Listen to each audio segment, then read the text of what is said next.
Ups and downs in life are very important to keep us going because a straight line even in an ECG means we are not alive। अगर हम India के सबसे बड़े business leader के बारे में सोचे तो जो नाम सबसे ऊपर आता है वो है रतन टाटा का, जिन्होंने टाटा ग्रुप को 100 से ज्यादा देशों तक पहुंचाया। लेकिन सैडली 9 अक्टूबर की रात 11:30 बजे के बीच मुंबई के ब्रीच कैंडी हॉस्पिटल में इनका निधन हो जाता है। Ladies and gentlemen, Ratan Tata, no more, the iconic business tycoon, has passed away at the Breach Candy Hospital।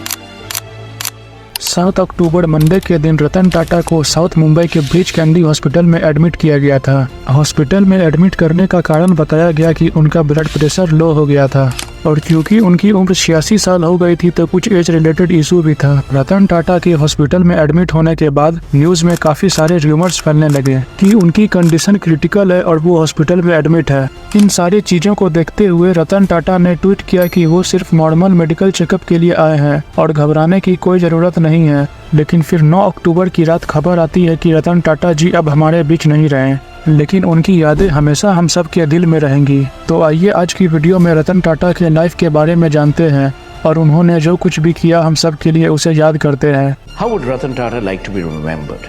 I'd like to be remembered as a person who made a difference. Not anything more, not anything less.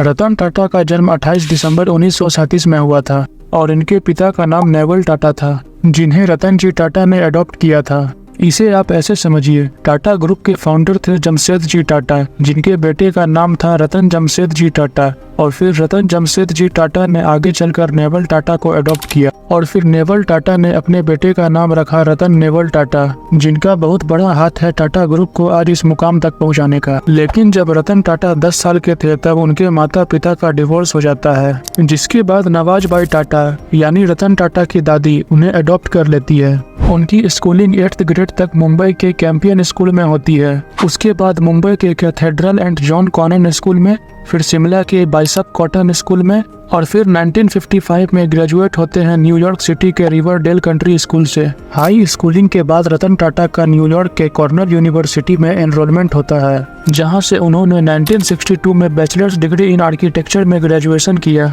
2008 में Ratan Tata Cornell university को $50 million gift में देते हैं और उसके बाद वो university के हिस्ट्री में सबसे बड़े इंटरनेशनल डोनर बन जाते हैं।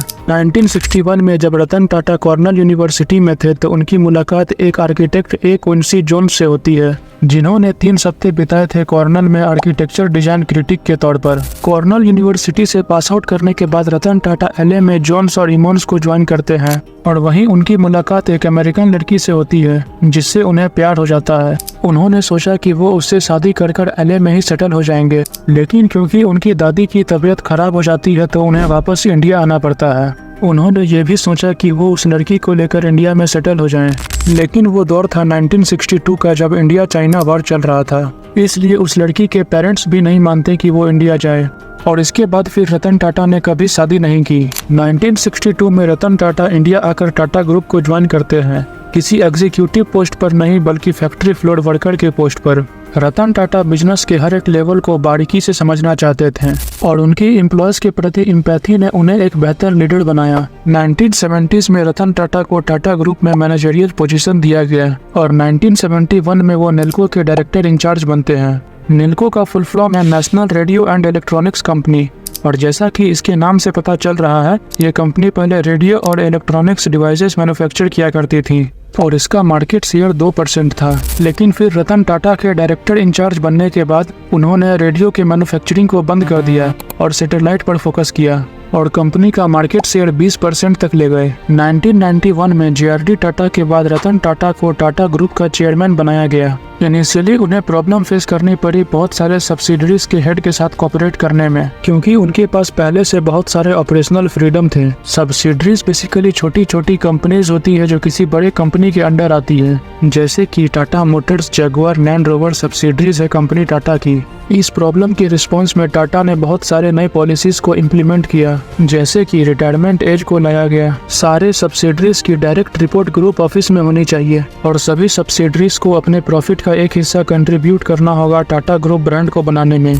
टाटा ने सबसे ज्यादा प्रायोरिटी इनोवेशन को दी और यंगर एम्प्लॉयज को भी बहुत से रिस्पॉन्सिबिलिटीज दिए ताकि यंगर माइंड्स को भी ऊपर उठने का मौका मिल सके। रतन टाटा के अंडर सिर्फ 21 सालों में टाटा ग्रुप का रेवेन्यू 40 गुना और प्रॉफिट 50 गुना से बढ़ गया। साल 2000 में टाटा टी ने एक्वायर किया टेस्ला को, जो कि एक इंग्लैंड की कंपनी है। 2007 में टाटा स्टील ने एक्वायर किया कोरस को और 2008 में टाटा मोटर्स ने एक्वायर किया जगुआर और लैंड रोवर को। और इतनी सारी कंपनियों को एक्वायर करने के बाद टाटा ग्रुप एक ग्लोबल बिजनेस बन जाता है, जिसकी 65% रेवेन्यू इंटरनेशनली सेल्स और ऑपरेशन से आने लगती है। और आज के समय में टाटा ने लगभग हर फील्ड में अपनी जगह बनाई हुई है, चाहे वो मुंबई की ताज होटल से लेकर टाटा सॉल्ट हो या विस्तारा और एयर इंडिया जैसे एयरलाइन से लेकर स्टारबक्स की कॉफी हो। टाटा ने हर फील्ड में अपने आप को एक्सपेंड किया है। लेकिन रतन टाटा सिर्फ एक अच्छे बिजनेसमैन ही नहीं, बल्कि एक फिलैंथ्रोपिस्ट के तौर पर एक अच्छे इंसान भी थे। 2008 में जब 26/11 अटैक के दौरान मुंबई के ताज होटल पर अटैक होता है तो वहां बहुत से लोगों की जान चली जाती है, जिस पर रतन टाटा हर एक एम्प्लॉयज और गेस्ट जो कि इस अटैक के विक्टिम थे उनके फैमिली से पर्सनली जाकर के मिलते हैं और उन्हें इमोशनली और फाइनेंशियली सपोर्ट करते हैं। यहाँ तक कि उनके बच्चों के एडुकेशन का खर्चा भी उठाते हैं।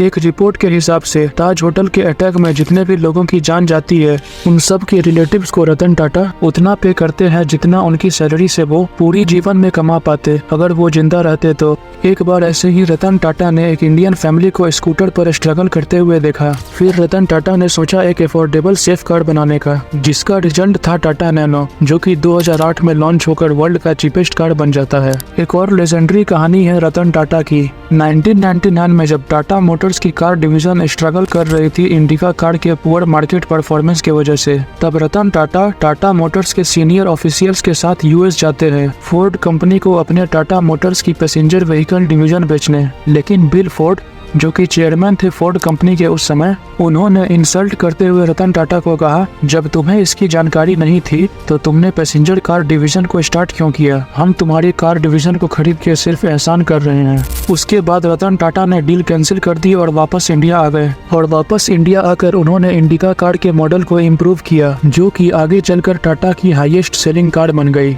और जब 2008 में फोर्ड कंपनी बैंकरप्ट हो जाती है तो टाटा के पास आती है अपने लैंड रोवर और जगुआर ब्रांड को बेचने के लिए। फिर टाटा $2.3 बिलियन में जगुआर और लैंड रोवर को खरीद लेती है। इस पर फोर्ड कंपनी टाटा को थैंक्स करते हुए कहती है कि आप हम पर एहसान कर रहे हैं जगुआर और लैंड रोवर ब्रांड को खरीद कर। तो ऐसे रतन टाटा ने अपने चैलेंजेस को अपॉर्चुनिटीज में बदला। लेकिन एक चीज जो रतन टाटा को बाकी और बिजनेसमैन से अलग करता है वो है उनकी सोच हमारे सोसाइटी के प्रति। उन्होंने हमेशा कोशिश किया कि वो सोसाइटी को क्या रिटर्न में दे सकते हैं। 2012 में रिटायर करने के बाद भी उन्होंने मेंटर और फिलैंथ्रोपिस्ट के तौर पर इस देश को सर्व किया, खासकर रूरल एरियाज के डेवलपमेंट, हेल्थ केयर और एडुकेशन में। चाहे कैंसर के रिसर्च के लिए फंडिंग से लेकर इंडियन यूथ में एंटरप्रेन्योरशिप को प्रमोट करने तक, रतन टाटा कभी नहीं भूले कि बड़ी सफलता के साथ बड़ी जिम्मेदारियां भी आती है। रतन टाटा की कहानी सिर्फ एक बिजनेस एम्पायर खड़ा करने तक नहीं, बल्कि एक बेहतर दुनिया बनाने तक है। इसीलिए भले ही रतन टाटा अब हमारे साथ न हो, लेकिन उनकी यादें हमेशा हमारे साथ रहेंगी। तो रतन टाटा के एक फेमस क्वेट के साथ इस वीडियो को एंड करते हैं। I don't believe in taking right decisions. I take decisions and then make them right.